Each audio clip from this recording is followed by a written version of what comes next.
Well, hey, y'all, I forgot to put myself in the stream today. Of course.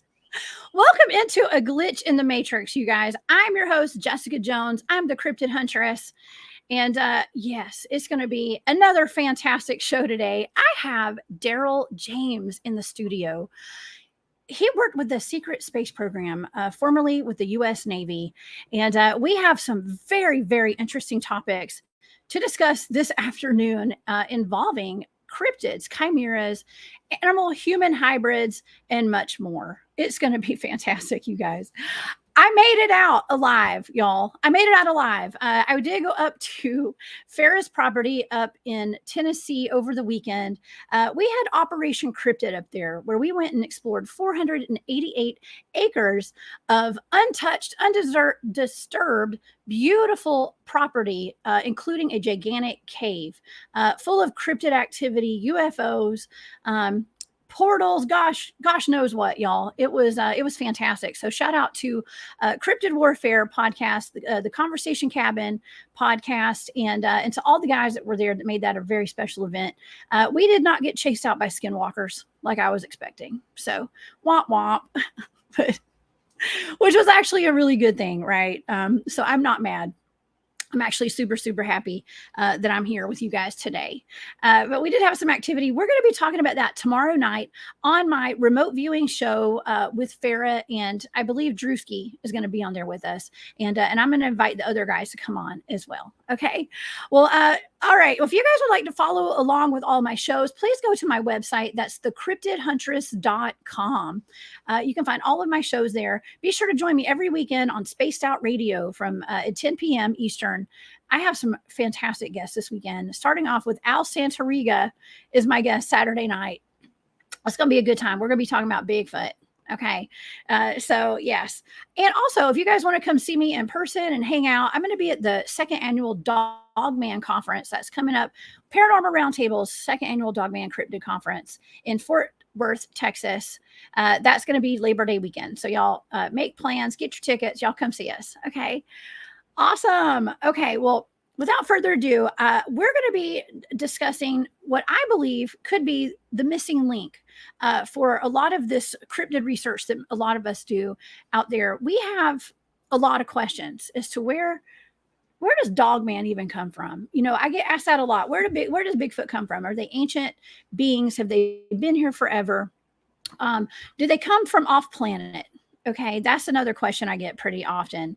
And so I have someone here today who has worked in the U.S. military and has been part of the secret space program.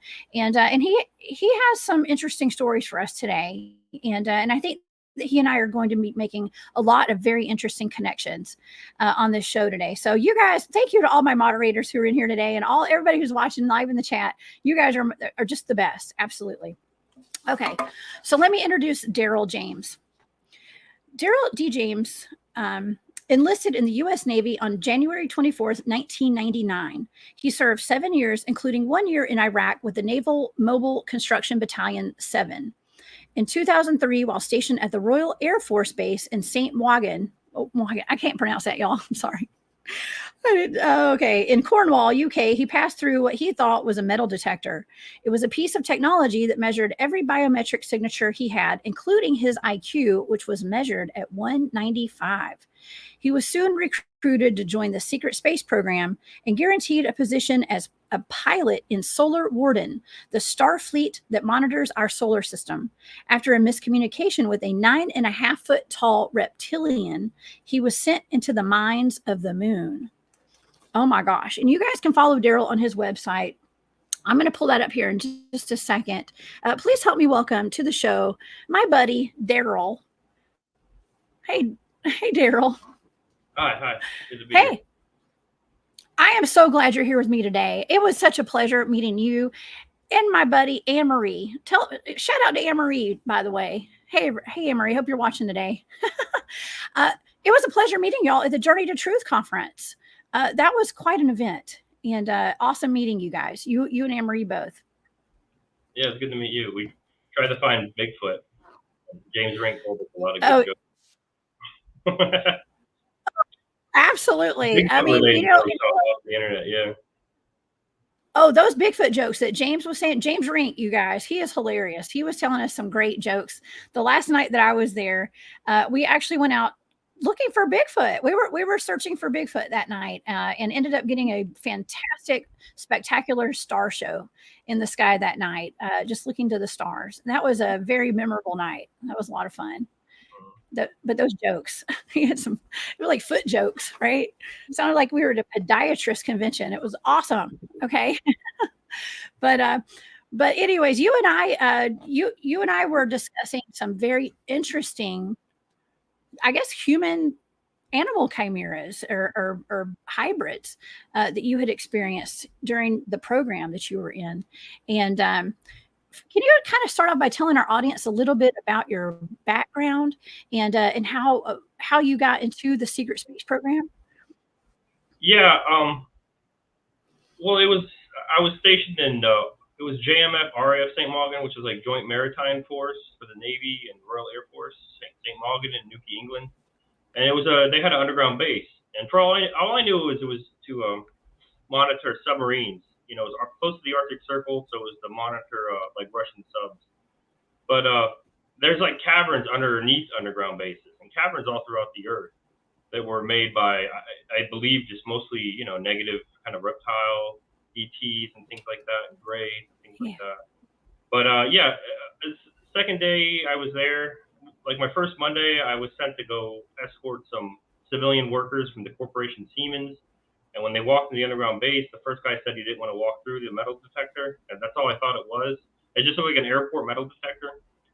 And so they walked around it, and I went to walk around it, but the guard said, no, you walk through. And yeah, it turned out it was just some sort of machine that told you whether or not you had blood clots, if you smoke, if you drank, your IQ. It told you absolutely everything about yourself. And yeah, I mean, that's how I got recruited in. I was approached by the executive officer of the base, who was the second in command, who's captain in the Navy. And he asked me if I wanted to become a pilot of a 4-kilometer long starship in Solar Warden. And it was very a matter of fact, just like that. Whoa. So it was just, yeah. So they saw you had a high IQ, you met all the criteria to go off planet. And so you ended up going from the Navy, I mean, straight to the secret space program. And they promised you a job working a high level position, apparently, right?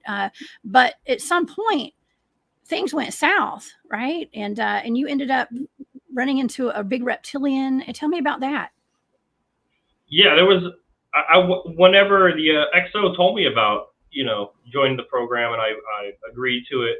As he was walking away, he said one more thing. He said, "You're going to be escorted by a reptile, and he's big." And I really had no idea what he was talking about. Like, I really didn't follow anything like that. You know, I was raised very blue collar and just didn't worry about things like that. I didn't know what he was talking about. They showed me like a little gray, like a little drone to see my reaction. That was the very first thing they did after they found out my IQ was so high. And it was just black eyes, you know, if you're a little gray, you think, but it was kind of like a light brown. And so I saw that, and they showed me that to see my reaction. But then the day I was going to sign up for the program, I was escorted by, it's probably about a 9.5 foot tall reptile. And he was dark brown, and he had kind of like mohawk ridges going down his head, several ridges going all down his head, and he had gold eyes like an alligator. And yeah, he was just very big. Like his shoulder muscles were very big. He was a very big creature. I don't know, a flat face, mouth that went across, and then it went straight up. Didn't really make facial expressions. Didn't have muscles in its face, like just like a reptile. It's like the only way you could really judge its emotion or anything like that is it would squint its eyes, like if it was frustrated or mad at you. And that was really the only way you could have any kind of body language with it, with its eyes. And yeah, it was just, put me into something like, it was called a density chamber, where it artificially pushes you up to a third, because we're third density, but the ETs we work with are fifth density, so it artificially pushes you up into fifth density. And I thought it was a gas chamber, because it had the sealed door, and it had like a very large chair with holes in it and straps, and it wanted to strap me into this chair, and I didn't want to go in. Because I thought it was trying to kill me, and yeah, it pushed me in. I tried to get away by jamming my finger in its eye, and it just pushed against my chest until it collapsed my chest, and I passed out. And I woke up and I was strapped in the chair, and I wound up having to do. I wound up doing 3 months in the mines of the moon for punishment. They wanted to keep me there for my entire 20 years, but I got out. But yeah, that's how it happened in the beginning with the reptile. Oh my gosh, that is terrifying. That is really terrifying. And the fact that you were sent. About it openly. I'm sorry, but yeah, the guys on base talked about it openly. It was very a matter of fact. It was like, everybody knew about it. It was, and they worked around them. Even the guys who didn't join the program, they was working in the ground base. They worked around reptiles and elongated skulls, which are like the big cone head kind of people, and grays and things like that. They live underground. Wow. Oh my gosh. Well, we hear about reptilians living underground, the subterranean reptilians, and having all these underground bases all over the United States and all over the world. And when I am remote viewing Dogman reports and things like that, I've run into a lot of underground facilities, and they have they're working on chimeras and human animal hybrids and things like that. So it's stuff that I've seen, and to have you and some of the other guys that are part of these programs come out and talk about it, being whistleblowers basically, about some of these interactions and encounters with extraterrestrials and going off planet. It brings the information full circle for me. I mean, it's not answering all the questions, but it's actually shedding some light on it. And I can appreciate that. And also I appreciate Brian. Thank you, Brian, for that super chat. That is very sweet of you. We do need full disclosure. That would be great. Full disclosure now. And that's what we're here for. That's why I brought James on, y'all. Okay. That's why we have James here. And so, yeah, so you were actually sent off to the moon, which is a very touchy subject at the Cryptid Huntress show. Okay. Because there's one thing that I was told not to remote view, and that's the moon. Okay. And guess what I did? I remote viewed the moon. and I got put on the radar for that. And so that's an interesting topic. Can you tell us a little bit about the moon and your experience there? Well, the moon, I was told by the XO before I was getting out of the military, a big part of it is observation. So that's probably why you should remote view it, because a big part of the moon is them watching us, like the negative ETs and things like that. That's how they keep track of us. It's used for observation. It's used for punishment, in the sense that if you're wrong, like a high-ranking politician or like high-ranking military, you might wound up doing 20 years or 40 years even in the mines of the moon, and they don't wipe your memory. They just age regress you, and they send you back in time with all these memories and things like that. And most people commit suicide because it's very harsh. You get a lot of beatings and things. It's basically slavery. And they used it was like the guy told me about it before I joined the program, about how great it was to be on the moon. He was on the moon, and he said that there were like brothels there, and they used like sex as a means of like getting the men to work. So it's like you worked in the mines, and that was like your only incentive to work. And they would take the children. I found out later, I guess they didn't have the high enough scores, and they would put them in the underground bases and use them for harvesting. I don't know if you're allowed to say it on your show or anything like that, if you have any kind, but it's used for Yeah. But yeah, well, we discussed that. Yeah. Okay, yeah, that's what I was told. I was told that's where they get it from. A lot of it is like the children that comes from the underground bases. All the underground bases have like adrenochrome harvesting, and that's what the Satanists do and things like that. And I was told about, if Fear and Loathing in Las Vegas, if I saw that movie, he's like, well, that's where they get the adrenochrome from. It's actually Satanists participate in it, and they're in the underground bases, and they're in the clique. So the guys who actually work in the base don't know about it, like the radar techs and things like that. They don't know about those caverns below, and it's only like Satanists and things like that that can go there, and the reptiles and everything else. And that's where they keep the kids to harvest this drug.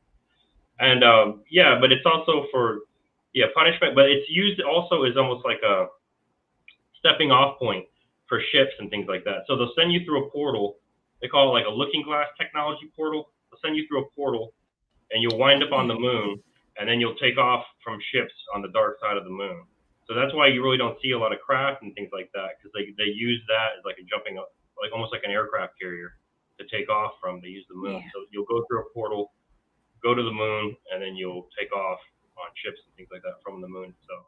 So yeah, and it was owned mostly by reptiles. Off-world Germans is what they call them in the military. Worked there a lot, which is like a German breakaway society from World War II and even earlier. But I was told that we now have control of that. We should have by now control of the moon and control of even the solar system itself. Like we're in a war right now where we're regaining control of our solar system, and we've been slaves for a couple thousand years without knowing. Wow. Oh my gosh. Well, you know, I have goosebumps all over my legs right now. So this is so resonating because it makes sense. The part of the moon that I was remote viewing is actually the Apollo 11 moon landing. Okay. And a lot of what I see when I do like off planet stuff, we're not going there with spaceships like you think. Like we're going through jump rooms and stargates and stuff and portals. And so I think that's kind of the feeling I got was maybe they don't want that exposed to, at the time. So, but yeah, I pick up on that a lot. So it's good to hear confirmation coming from you with that kind of information. They're everywhere too. Like I was told that the Babylonian arch that they had at the Vatican was an actual portal. Big reason why they fight over the Middle East so much is because there's more portals there than anywhere on Earth. But I was told that like third density beings like us, we can't see them and we can't use them. They're actually active portals, but we can't use them. You have to be like fourth density and above to use it. So they actually have to push you up to a higher density before you can even use these portals and things like that. Okay, so and I just made another connection too. So when people wonder like why some people have more cryptid sightings, sightings of Bigfoot and Dogman and ETs even, I always say, well, perhaps it's because we're on that frequency. Some people are on that frequency where our vibrations are higher. So that means that we are living just not in this third density. Like our consciousnesses have leveled up a little bit. And so we're able to see those things a little better. So that's what you're saying is there's artificial ways to get your vibrational frequency up. But there's also ways that we can do it as humans using getting out of that fear mentality and all that kind of stuff, like just raising the vibration, living in a happy space. Right. So that's exactly. A connection too that we're making. Okay. Interesting. Yeah. Like, well, I'm excited about that. Yeah. We can go up one density just how we are right now through like meditation and things like that. Because it's like astral plane, like the fourth density is like spirit world, kind of astral plane kind of thing. And yeah, we can go up naturally, one density. But then some people, like I myself, I was told like from when I was a kid, I had a situation happen to me where I went partially into fifth density. And that was like a big reason why I was picked out for the program too. There was just like a partially in fifth density. It was just an accident. Something happened to me as a young kid, but it happens to some people. Wow. Now, were you ever taught remote viewing in the program, or have you ever astral projected? Astral projected when I was young, it's almost like two different lives. When I talk about the program, it's almost, and I was told that too. Like I was told, that's not you. Like you don't understand that. Like I was told I had to go back into the chair and get my mind rewiped and get pushed back down completely in the third density. And I didn't want to do it. And he kept on explaining to me like, that's not you. You don't understand. Like this isn't you. But when I was younger, when I was 15, I was pretty good at astral projection. And I knew how to do it well. And it was just one of those things where I don't know, maybe I outgrew it, or maybe traumatic events happened in my life where I didn't want to do it anymore. It was just something like that. And but yeah, like I knew astral projection. I also knew like they call it like ETs. They call it like looking down one's timeline or another's timeline, where it's kind of like you could predict the future. And I used to be able to look down my own timeline and other people's timelines and things like that when I was younger as well. Oh wow, that's fascinating. Thank you, Brian, for that second super chat. That is so sweet of you. Frequency raising is the name of the game in these times and new beginnings, and I 100% agree with that. Thank you, Brian. Daryl, did you have interactions with ETs when you were a child? Do you remember ever having an experience with a UFO or ETs at all? No, not really. I mean, maybe experiences in the sense of maybe I would get a vision or something like that. But as far as like a Mm-hmm. physical, something physical, no. Like I had a pretty like I had a ghost experience, I guess you would call it, when I was a kid. Pretty physical, and like I had something thrown at me. You know, it was like at a haunted house. We were kids. We thought it was a haunted house, and I had a cup thrown at me. But like I had like Oh yeah, wow. definitely visions and things like that from something that happened in the program, and yeah, it was just like an event. Older ETs, they can actually, instead of just going forward a timeline, they can go back in time. They're older and they're more Yeah. experienced, and they can actually alter your past by going back in time and down your timeline. They can alter your past that way. And yeah, things like that happen to me. And a lot of this Yeah. stuff, I know it's a different program, but yeah, like I go into greater detail about it on my website, on DarylDJames.com. I have Yeah. more videos. Yes, DarylDJames.com, y'all. We're going to put it up on the screen here at the end of the show today. DarylDJames.com. Y'all go check it out. Okay, so let's get into some of these animal human hybrids that you have experienced because I know my audience is dying to hear about this. And you had a not so pleasant experience that you told me about the first time you and I ever talked. You told me about this, and I think it was Max. Can we get into that? Are you comfortable talking about it today? Yeah, when I came back from the 20-year and back, um, I was pushed back down in the third density, which is like kind of exhausting, and it really wears you out. And I was being drugged, and a man was on my left, dragging my left arm, and a woman was dragging my right.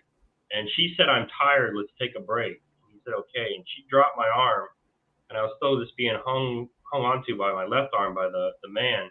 And I looked over to my right, and in like I don't know, it was kind of carved into the stone. We were in the underground caverns, deep below in the earth, and there was like bars, almost like a zoo cage bar, like embedded in the stone, and behind it was like a chimera. It was like a half spider and a half man. It had like the bottom half of a spider, like the legs of a spider, but it had the torso of a man, and then it had shoulders in the beginning of the arm like a man, but then once it got to the elbow, it became like coarse, wiry black hair like a spider, and it had the claws, like the prongs, like on the ends of a spider legs for hands, and it had fangs that hung down from its face like a spider, and it had black eyes. Were bigger on the front, but they were pure black. And then as they went up the head, they became smaller. There were more eyes that went up the head, so the very top one was very small, and it had a tuft of like black wiry hair on top of its head. And I remember the Satanists, they didn't know what to do with me because of what I did, and one of them said, "Let's just feed him to Max." And they said, "No, we're going to see what Aquino wants to do with them." And Aquino was like the colonel who was like a Satanist, and they said, "We're going to see what he wants to do with him." And I told Robert about it. I said that was one of the memories that I remembered right away, and that was the executive officer I was talking to before I got out of the Navy. I said, yeah, there was like some sort of like spider being like named Max. And he said, yes. And I said, what was that thing? And he said that the reptiles and the grays create them. And I said, why? He said, it's like building ships in a bottle to them. He said, it's like a way to, they live underground all the time. So it's like a way to occupy their time. And human DNA is the most malleable DNA in the universe. And that's why we're so sought after by ETs and things. So Oh, they like taking our DNA and seeing what they can splice it with. And it's almost like a hobby to them. And I asked him, was it smart? And he said, somewhat. He said it had around a 60 or 65 IQ. So it was somewhat smart.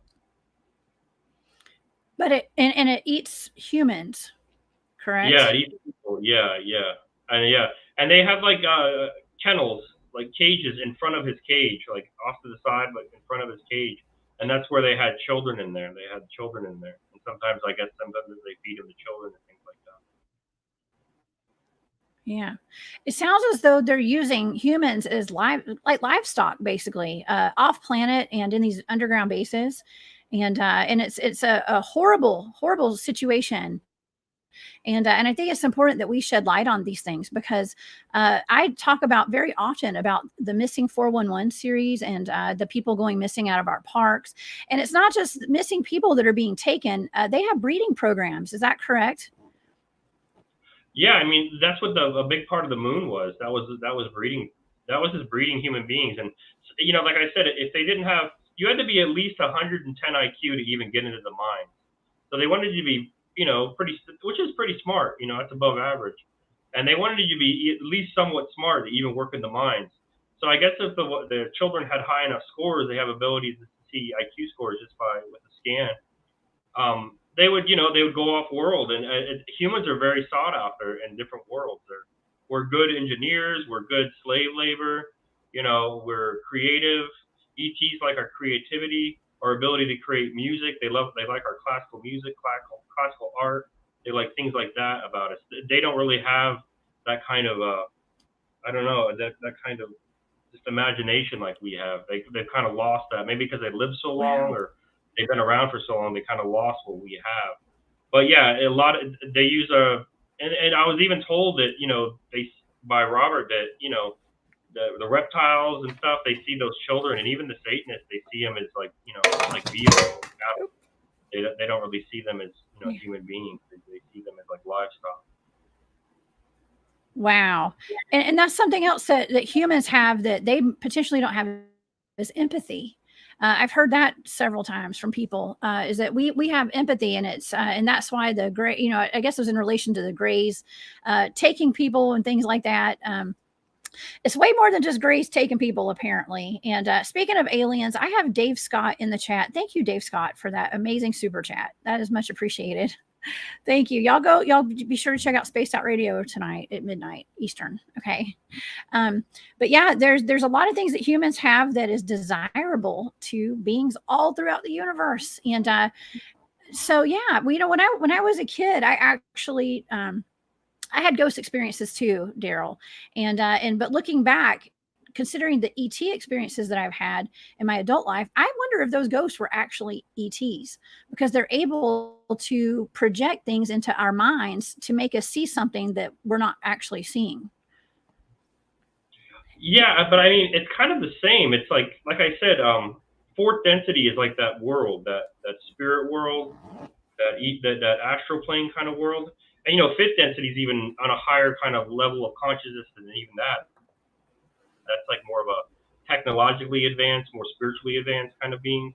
But yeah, like the fourth density it's not what you think. It's like we were talking about Aquino, and I was really interested. Like I was like, who is this guy and where does he come from? Because he was actually like a reptile that they have a technology where they can extract the consciousness, the soul from a being, a person, and another consciousness can kind of project itself into that body and use it like a puppet.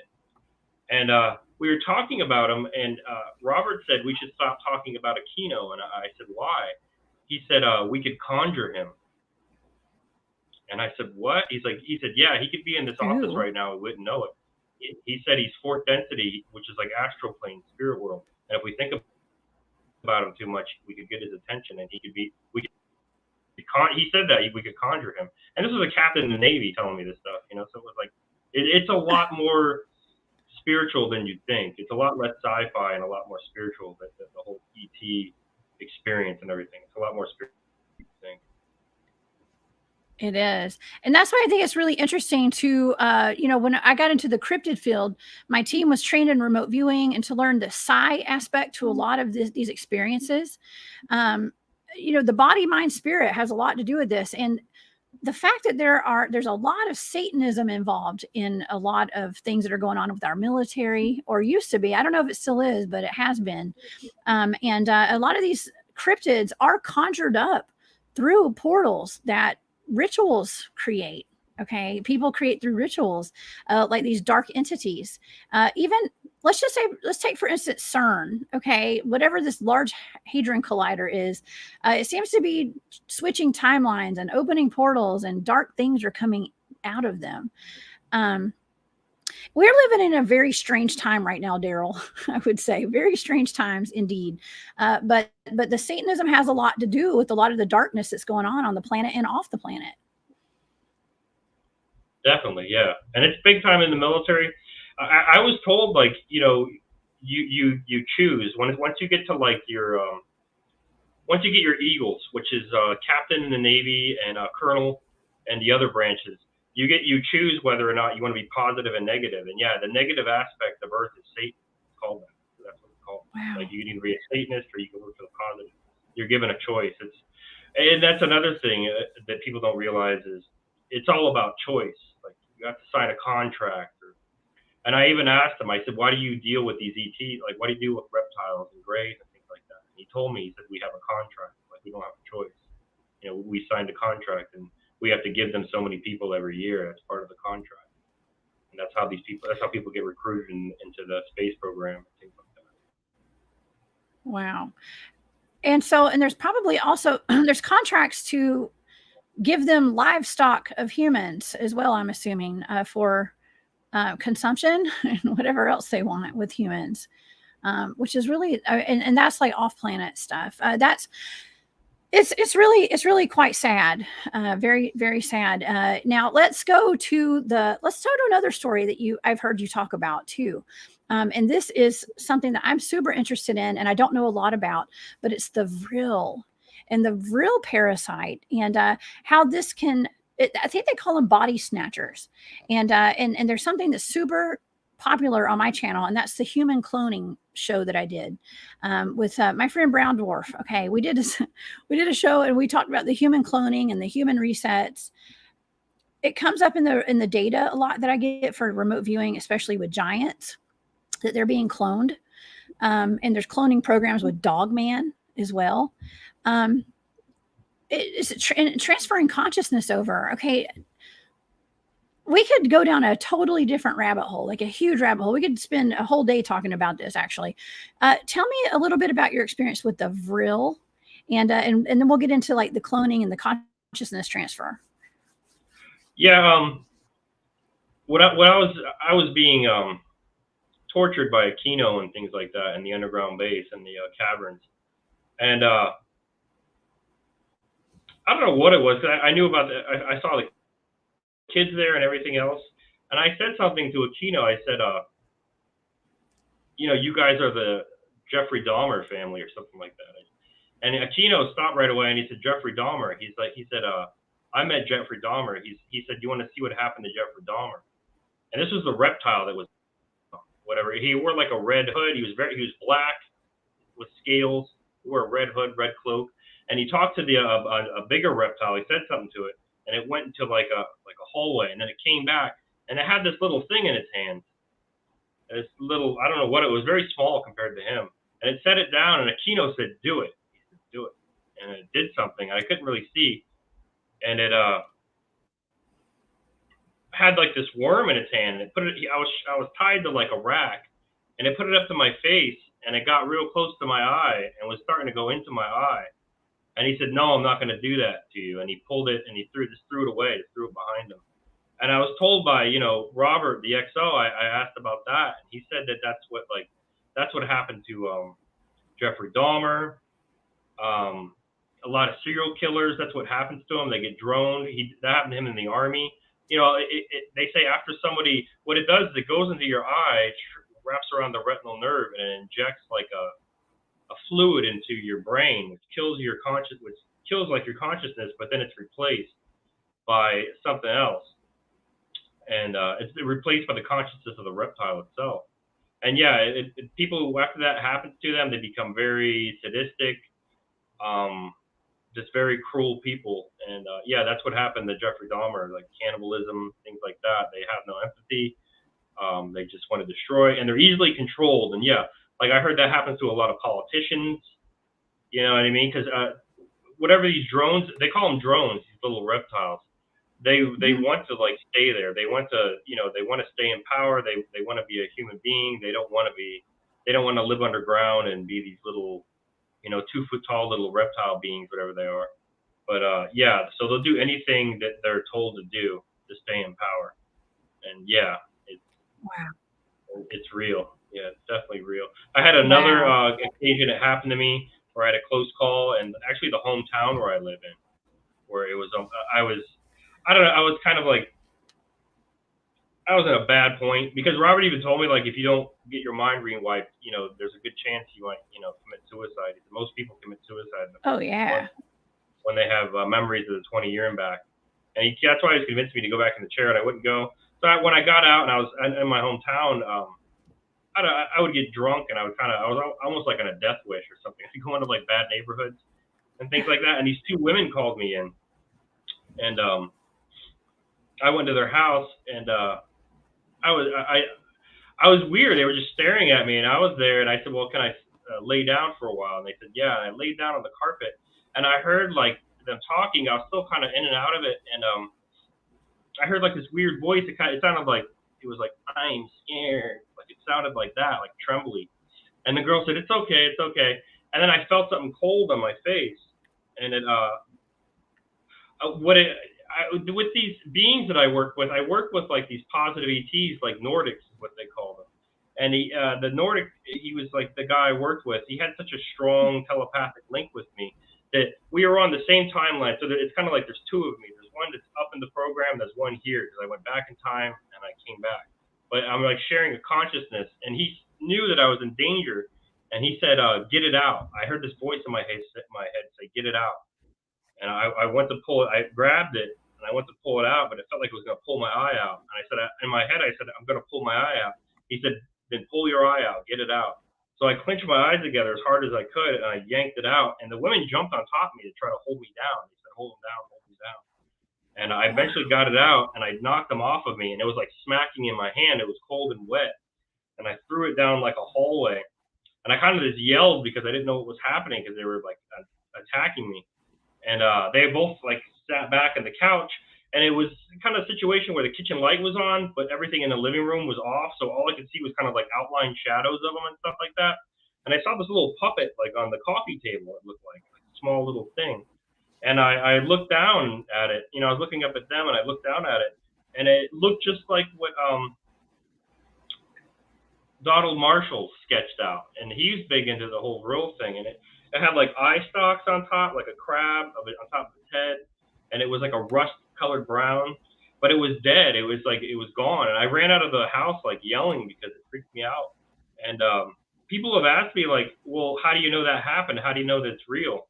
If you were drunk or whatever." Well, when I woke up the next day, um, I thought, what a weird dream, or oh, that didn't happen. Like I told myself, but then I realized, my eye hurt, and my eye hurt for about a week. Like I actually strained like the retinal nerve, trying to pull this thing out of me. So yeah, like for about a week, my eye was in a lot of pain just from pulling it out. But yeah, it was a close call. Yeah, and it was still slapping around when I pulled it out. And Robert actually told me that was Aquino did that to me. He looked down my timeline to see like if I would live, if I would commit suicide. He was worried about me, so he looked down my timeline, kind of predicted my future to see if I'd be okay. And he said, "But yeah, Aquino did that to you." And I said, "How?" He said, higher density beings can manipulate lower density. So somehow he like manipulated that to happen because he's like a higher conscious being than third density. So he was able to manipulate that to happen. But yeah, that was Wow. something else. Yeah, with the real lizard, the drone, as they call them in Wow. the military. Oh my gosh. So it makes the people who actually take in the parasite into their eye into a drone. It basically kills out takes your consciousness out and replaces it with this it's almost like a reptilian. Am I correct? It's a type of lizard being. Yeah, like Donald Marshall has it on his website. Yeah, it's like a scaly reptile. Talks like with a weird high pitched trembly voice. He says they have about the same amount of IQ as like a chimpanzee. They're about as smart as chimps, so they could talk and everything. But yeah, and they're just I mean they're down there. Yeah, they're down in the underground caverns.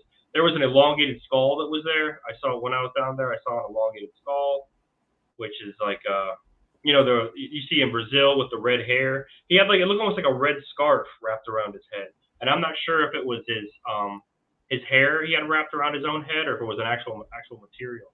He looked like he had very big eyes, very big jaw. If you ever see their skulls, they have very large molars, so their jaws are much larger than ours. And the guys in the underground base, they talked about that. The guys who were in the barracks with me, and they said that they love classical music, they like our art, and they're kind of considered cannibals because they eat people, but yet they can have children with us. But it's like in the sense of like a mule, where the child is sterile, so they can have children with us, but the child is sterile. Whoa. And yeah, a lot of the Interesting. rock crowds have like long heads, and a lot of people think they're maybe hybrids of elongated skulls. Wow. Okay, so all this stuff is real. Okay, all this is real. I love this. Like, this is stuff that we've been talking about for a long time. Kara, thank you so much for that super chat. That's so sweet of you. Yes, we do shine the light on these dark topics. So I appreciate you so much. My star sister. Yeah, so they become drones. Okay, I'm going back to the drone thing because that is what the pod people were considered to be, these clones. Okay, and I talked about that with this human cloning thing that was going on with these kids that came in these orphan trains back in the 1800s. They called them the pod people because they were human drones. I forgot the name, what the acronym stands for. Somebody in the chat might remember. But yeah, it seems as though we may have a lot of drones walking around us and living amongst us right now. Is that a pretty accurate statement, Daryl? What do you think? I would say so from what I've seen, yeah. And I mean, like I said, if you see like people who are like, I don't think it's really that natural for human beings to be as cruel as a lot of people are. So I think when you see people doing things, a cruel individual or somebody who's like maybe you see something on the internet where somebody's doing something and you actually stumble on something, you're like, oh God, what is this?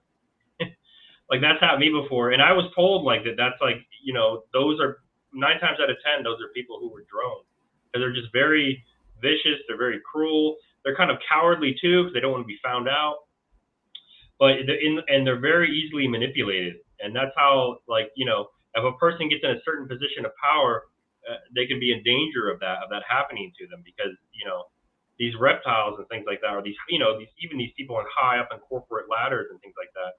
A lot of these people who are very high up, like in the Fortune 500, they have direct conversations, as you said. There's ways to make portals and attract these reptiles, and they'll come out, and if they want you to see them, you'll be able to see them, and they can see things that we can't see. They can see the future, so they can tell you what kind of business dealings you should do, or even Babylonian times, like what wars should they fight. They would sacrifice their children, and it would attract reptiles. That pain, that agony, that loosh, it would attract reptiles, and they would be able to see things these people couldn't see, and they would tell them what wars they can fight, how to get more power, how to make their kingdom larger, things like that. And yeah, I mean, once a person gets droned, they'll once it's no longer that person, it's now that the consciousness of that reptile. It'll do whatever it has to stay in power. So whatever it's told to do by other reptiles or even people in very high positions of power, it'll do it without question just to keep where it's at. It wants to stay where it's at. It wants to stay above ground and have that power that it has. So yeah, I mean, it's definitely a part of our life. It's definitely I'm sure you have seen a person that has been droned before, or even something similar, where their consciousness has been taken out and replaced by a different consciousness. Yeah, and now it's really people put it out in our faces, kind of like celebrities. There'll be videos of, let's say, for instance, Will Smith with like 6 of his clones hanging out with him, and people are coming out and publicly stating that they have been cloned, and a lot of these celebrity deaths that we see today, and I'm talking about on a level of like just like celebrities, okay, people who are really influencing the masses in a lot of ways. They have been cloned, and and so who's to say that people like big name people aren't faking their deaths and having their clones take the bullet? You know what I mean? And things like that. And that's just in pop culture, basically, figures and stuff. So it makes you wonder. It really makes you wonder. We do live in a quite an interesting state. Wow.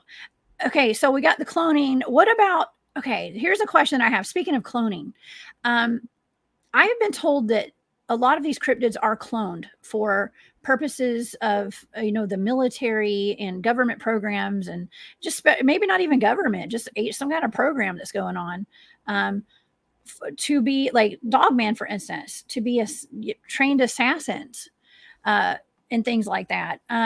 Do you? I've also been told. Okay, I've also been told. I have so many questions. I've also been told that, like the Dogman, for instance, or the werewolves, Dogmen come from off planet. Some of them could be extraterrestrial beings. Did you ever experience any Dogmen or any kind of interesting cryptids that we have here on Earth, like Bigfoot, while you were in the program?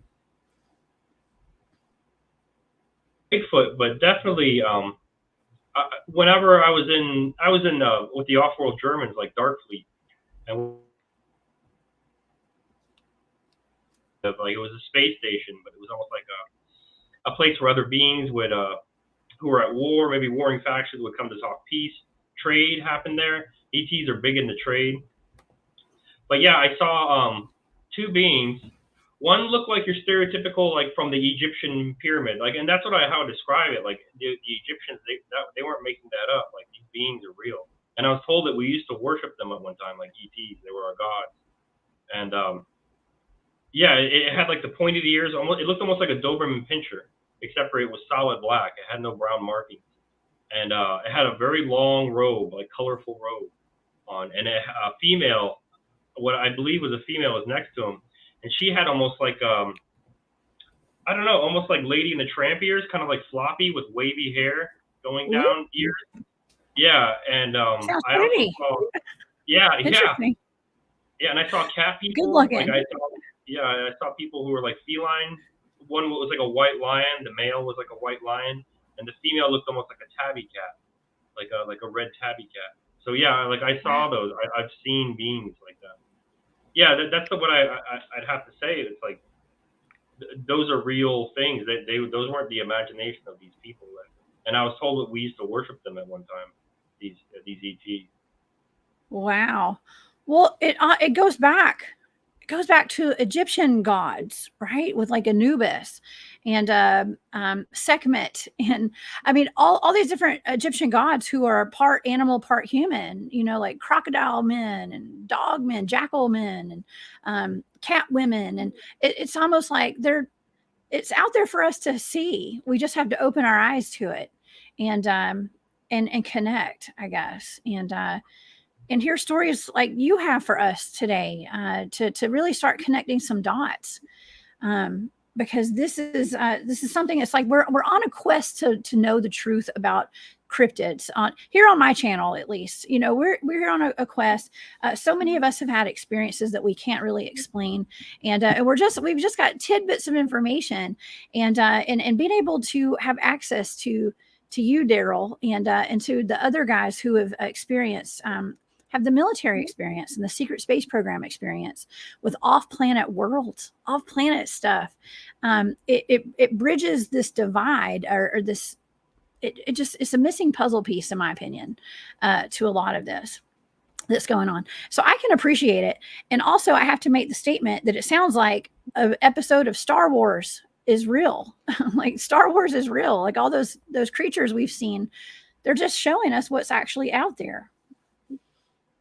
Yeah, and I've had people ask me like, well, why are they all humanoid? That doesn't make sense. Why would they all have 2 arms, 2 legs, hands, feet, a head, 2 eyes, and things like that? And to me, it shows intelligent design. You know what I mean? That's what that proves to me. It proves this isn't just chaos. This is something orderly. This is something done on purpose and consciously. Whatever you want to call it, I'm not really sure, but yeah, it definitely proves intelligent design to me. As it said, in the Bible, it says God was created in man was created in God's own image, and so everything is this kind of humanoid. Most things, pretty much everything you see out there, is like a humanoid being with 2 arms, 2 legs, 2 eyes, mouth, nose, 2 ears, things like that. Mm-hmm. It's all very similar, and like I said, to me, it proves that this isn't just something chaotic. This is something. This is intelligent. So basically, Earth is like a laboratory. That's what Barry Littleton's always saying. Is Earth a laboratory? I think it is. We're like, there's a whole lot of stuff going on down here that, I mean, and also I'm sure that the Earth is made for resources and things like that. But I had Jock Doubleday on the show last week, and you met Jock. He was at the Journey to Truth conference, and he had the amazing presentation about how Earth was actually made and constructed. It's like artificial in a lot of ways, in a way. So, yeah. I mean, fascinating, right? Mm-hmm. Mm-hmm. Huh. Yeah. Okay. So it is like a big experiment. It's like we're in our little terrariums that like someone made it their elementary school project or something, some off planet thing. It's just really odd and it's fascinating all at the same time. But yeah. So did you ever experience any giants when you were in the program? Well, yeah, I mean, a lot of times when beings get older, they become giants because we're artificially kept, so we could never reach our true potential through. Basically, we're getting like poisoned slowly, whether it's through like the chemtrails or air or food. We're being poisoned in pretty much any way they can poison us, and our lifespan should be much longer than it is now. And many like ETs, their lifespan is over 3,000 years. And yeah, when beings, once they get to like around 2,000 years, their bones begin to grow again. So not really their organ or their flesh or anything like that, but their bones, they become very long and lean. Like I've seen beings that were very tall, like thin beings, and I've seen that. But yeah, that's something quite common that happens with ETs that reach like their true potential as far as age wise, which we should be able to do that too, but it's like, I don't know, the negative beings that kind of hold us down, they're afraid of our true potential. So they engineer purposely so that our lifespan is just basically like when we die at 80, that's when most ETs are just starting like their career or whatever like that. They go through like all these years of training. Like that's considered like official adulthood for like an ET is around 80 years old. So yeah, we don't ever reach our true potential that way. Wow. And I see a lot of people in the chat saying I feel ripped off my age. and also there's also the Medbed technology, and there's artificial like technology to expand our lifetimes and expand our lifespans, if that makes sense. And we don't have access to that, but certain people that were part of the off planet programs, you guys had access to that. Can you tell my audience kind of about what a medbed is and how that works? A medbed, basically, you have like a resonance, it's in your DNA, like the blueprint, like the DNA is the blueprint of the body. So when people have things like phantom pains and things like that from losing limbs, that's actually like a real thing because it's kind of like the vibration of the way your body should be.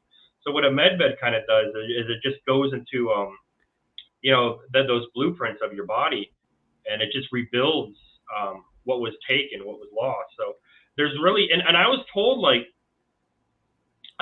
that pretty much as much of in the darkness as we are, Earth is almost kind of like hell in a sense, and in the sense that all worlds have this technology, and it's just something so common. They call it like universal ET tech, and medbeds are one of those things. And organ replacement, it can. Well, I was told that like medbeds can tone you up.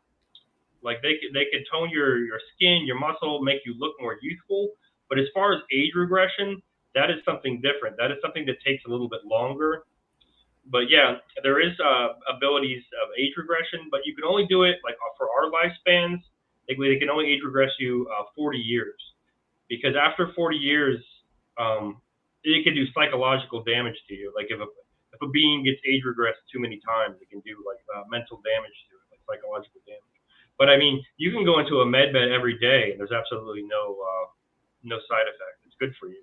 Yeah, like beings will go into medbeds, at least once a week, and it kind of rejuvenates, refreshes. It causes your muscles. You'll you look like an athlete without even working out. It'll cause your muscles to tone up. It'll tighten your skin up. If you need glasses, it'll make your vision better. All these things, Wow. And And then they have things like healing tanks, which are for more like critical injuries. Very critical, not just losing a limb, but like being blown in half or something, being clinically dead. And if they can, as long as basically your head is there, they'll plug like a cord into the back of your neck, and it's like it sends electrical impulses that keeps your brain alive, so your consciousness stays there, your soul doesn't leave the body, and they put you in a tank. It's like a tank of stem cells, pretty much, and they'll just grow your body back exactly the way it was. Sounds like something out of a movie, like I've seen a few times that they keep showing us. Star Wars, that's for sure. Like they don't need mechanical hands; they can just grow a new one on you. Oh yeah. Or anything, they can just grow everything back. Oh my gosh. Yeah, it's like the Matrix or something. This is just wild. I mean, where do I sign up? And why do we not have med beds here? Oh yeah, that's right. We have these pharmaceutical companies that are profiting off of us. And so yeah, we're likely to never see that kind of technology in our lifetime. Hopefully we will. I hope so. I think we will. Yeah, I think we will. I was told that it's happening right now. That's what all this insanity is and things like that, and all this craziness is happening right now in the world. I was told that. Yeah, I have hope. I don't know, but we'll see. Okay, well, I talk about Project Looking Glass. I talk about time manipulation. I talk about time travel all the time. I've even heard myself say time travel from across the creek when I was out doing Bigfooting one night. Okay, so I know time travel is real. Okay, where do you see, and this may have something to do with time travel or just Project Looking Glass or just your own thoughts, where do you see us going in our future going in the next, let's say 10 years? In 10 years, I see. Let's see, did I cut out? Oh, you did a bit, yes. But I heard. I see an end of war. Sorry. I see Russia. Yeah, I see Russia becoming the world power. Like China, I was told Russia would become the world power. China would become like the economic power. The United States is going to be like 8th, so get ready for that. But it's not going to be a bad thing. It's not going to be in the sense of we're not going to be at war and competition. I was told that technology is going to be so I was told it was going to start with the smartphone, which is based off the smart glass pad, which is like a universal ET tech. I was told that was one of the first things you'd see, and then you'd know it was happening. Robert told me this, the executive officer of my command. And then you'd eventually would start seeing things like med beds, healing tanks. I was told the economy would become much greater than it is right now. That we weren't going to go directly to like kind of like a cashless society. That we would still. It's still going to be a long time before we get to that point.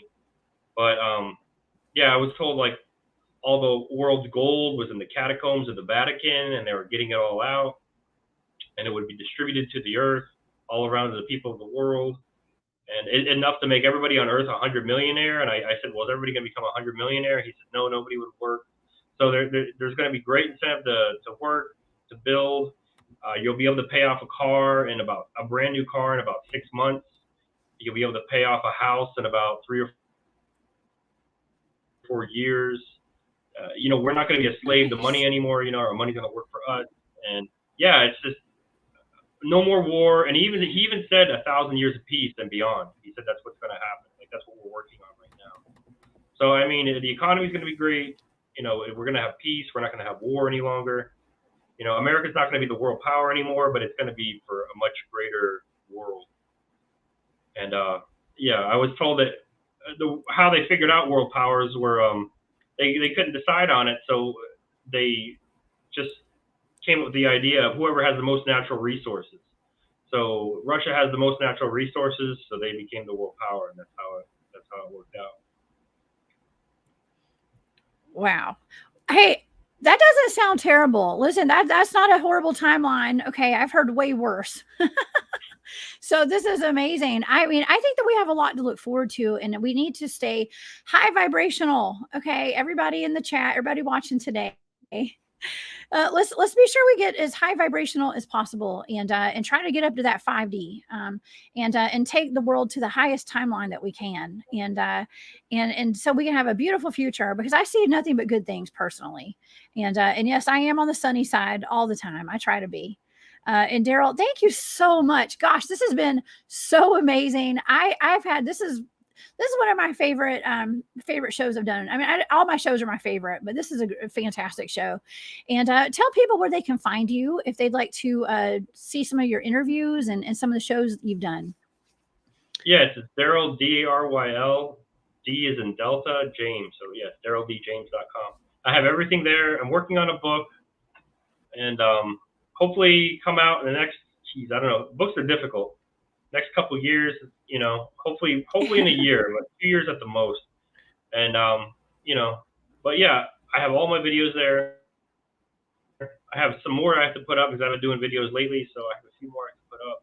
But yeah, all my videos are there, and there's more of a background of me there. I understand this is kind of like a niche topic, a different kind of topic, but yeah, like my background. If what I'm saying doesn't make a lot of sense because I'm not filling in the blank of my background, it'll make more sense if you see some more of my past videos. Oh man. Well, listen, you're talking to the cryptid crowd over here. So we're into this stuff big time. And Okay. big time. And you know, and I'm personally just getting into the secret space program stuff, and it's all kind of new to me. But it's all connected, in my opinion, to a lot of these cryptids that we talk about. And so man, thank you. Yeah, absolutely. Daryl, please come back and hang out with us some more on this show. I would love to have you back. Of course. Okay, awesome. Well, everybody go check out Daryl, and he's got some amazing interviews on YouTube and all over. And when your book comes out, you're gonna have to come back too, and we'll be promoting your book, okay? Because I think you're fantastic.